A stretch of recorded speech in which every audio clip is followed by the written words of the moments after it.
Oloro adan eden vadımı in öğretmediyoruz. Şeyhülislam İbn Teymiyye Allah onu rahmet etsin Cami'ul Mesail kitabını aydı. Ömer İbn Hattab Allah onun razı olsun kitap halkının yani Hristiyan ve Yahudi halkının Müslümanların arasında depte sorularını ya da kapırların depte sorularını bayramçılıklarını ya da başka birlerde açısan itmediği olur şert edip koydu. Ve müminlerin emirinin olur bu şerti oymağından göz alıp olur kitap halkına bu vaatları ifadan etmekle Müslümanlar buradan alaştırar. Şöyle hem mecmuan fetavada dediydi. Müminlerin emiri Ömer İbn Hattab sahabalar ve beylikü Müslüman imamlarını, kapırlar, bayramlarını Müslümanların yurduna açısan billemeli değerli. Ýörüs öýlerini bizin billemeli diýen şerti koýdurlar. Müslümanlaryň öýleri açaçan bilen montolar nähib bolardy. Ýani pikir edip görün. İslam ümmetinin peygamberlerden soň ikinji en hayırlı adamı bolan Ömer ibn Hattab ýani ol biziň durmuşymyzda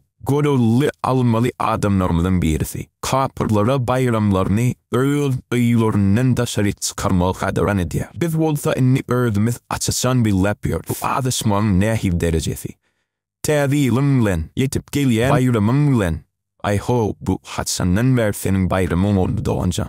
Selet biziň ata-babalarymyz olaryň bayramyna näme edýän eken. Seleflerimiz ýani ata-babalarymyz olaryň bayram gününi meçitte i'tikaf edýän ekenler. İ'tikaf näme? İ'tikaf belli günlerde meçitten çıkman, ibadet bilen meşgul bolmak. Alkama atly salih adam diýär. Ey Allah, olar küfre i'tikaf edýärler. Biz bolsa imanymyzy şonuň üçin biz başla. Ýani olur bayramlaryna küfür imansızlıkta cemlenişen bolsa, biz imanna meçitte cemlenişeriz diye. İbn Teymiyye ýene aýtýar. Müşriklerin bayramçılıkları içine şüpheni, hay heves şehveti ve batılı içine alýar. Dine olaryň hiç peýdasy ýokdur. Onnaky derrow geçici lezzetin ahyry bolsa, aj netije berýär. Şol sebäpli olaryň bayramlaryny ýalan näýilýär.